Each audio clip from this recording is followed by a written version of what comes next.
abundant in St. Thomas. There are rivers, springs, aquifers. But as long as some residents can remember, there have always been water problems in St. Thomas. There are times to which we have to close school, and there are times to which we have to ask the children to take water, drinking water to school, because the water that is here, there are times to which the water that comes in the pipe is not clean. The only time you get attention with these kind of things, you have to block the road and behave like you don't have no sense.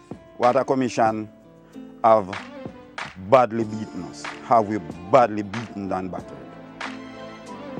After satisfied that we are badly wounded and unable to help ourselves, they decided now to leave us to die. Live at 7 paid a visit to some of the communities in 11 Miles Bull Bay, where residents have been trying many creative ways to deal with their water problem. I have been living in this area since 1970. The situation hasn't changed much since. My real problem began in 1998 when we started to have the real water problem, in the sense that we get no water at all here. Sometimes we have to go like 9 miles, that's 2 miles from here, and we catch water in that way. Sometimes we do it on the bus. Yes, so we have to, some people may resort to even using untreated water. Each resident had a similar story. In order to bathe, we have to get water from next door when they have from an untreated source, right? And we catch up some in our tank in order to flush the bathroom and do washing. This is the NWC tap, and as you can see, there is no water in it. Haven't been there for a while, years. We have to use a small bucket to fill the drum because of the water situation. It doesn't come with a heavy flow. So we have to fill it in the bucket and then throw it in the drum. It don't last for a long time because when we are doing washing and it's in machine, 1 drum to 1 load. I'm here from 7 years old and we have to truck water from the Yallas River, or my sister come from Yallas and give us water. I do poultry farming. Sometimes I have to pay or get somebody take the water to us. I have to pay somebody to carry the water for me. Sometimes I have to go in Arbor View to go and wash the clothes, or sometimes go in town and wash. Yeah, because I can't carry the water myself because I'm very sickly.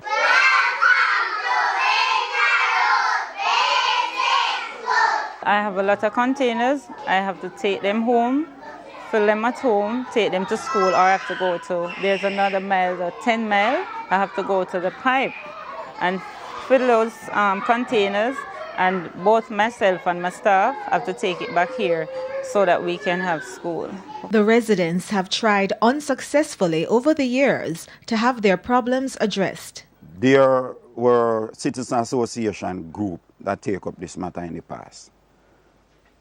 But it didn't go much far. Now, things change now. Generation change. Everything change. We expect Water Commission to respond. We had a meeting with them about the 30th of January, and they said they would have done some investigation and report back to us. Well, up until now, we had emailed them and stuff like that, and they did not give us a response. They said they couldn't give us an immediate answer. In a draft document entitled The St. Thomas Water Supply Improvement Plan, dated October 2011, it was noted that the parish continues to suffer from severe infrastructure problems. Piping is degraded, and so are treatment plants and pumping stations. The research shows that there is sufficient water in the parish to meet the daily requirements. For example, the Plantation Garden River has the capacity to produce 8 million gallons per day.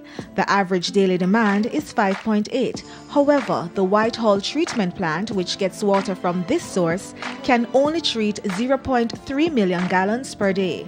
The NWC has identified another major problem with the parish. They have recorded significant losses due to illegal water connections. At one point, they said that there's no money to fix, and they were always saying that people from this area don't pay bill. I don't know where that came about, but there was a time when, at one particular time for a few months, people was actually getting water in the pipe, and bills were being paid. because they came in and regularized the system. But after that, we stopped getting water, so it went downhill from there again.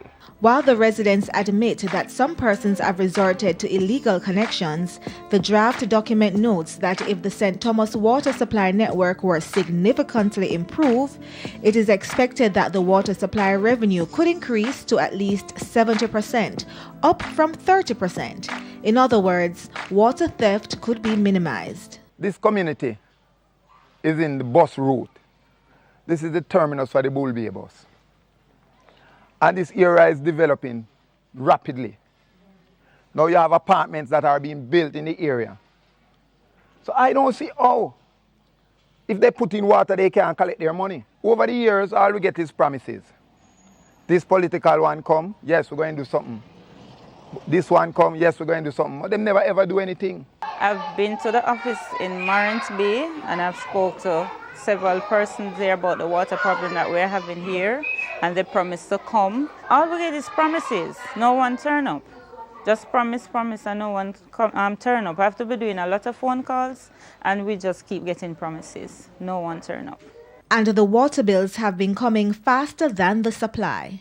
One of the things that upset us more than all is that Water Commission knows very well that we're not getting any water. And Water Commission insists that these bills keep coming to us and expect us to pay. Getting bill right through, and I wrote to Water Commission some time ago, and they stopped sending the bill. And since year before last October, they keep sending back the bills. I have some of them still at the post office, because I don't worry to go there and collect the bill.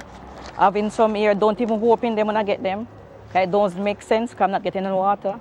So I don't know what I should pay for. In trying to improve the system, according to them install a meter here. Since that meter, water come through it about 4 nights for 1 month. Since then, no water coming to none whatsoever. About 2 years ago, I decided to remove the meter. Why I removed the meter? When you turn on the pipe, you hear air in the pipe. And I have the view that that air will spin the meter. So I decided to move the meter. And when they come, I would give it to them, but none of them come to me. The residents are frustrated and are demanding answers. In January, the NWC launched its K-Factor program, which will see the rehabilitation and improvement of potable and wastewater facilities across the island.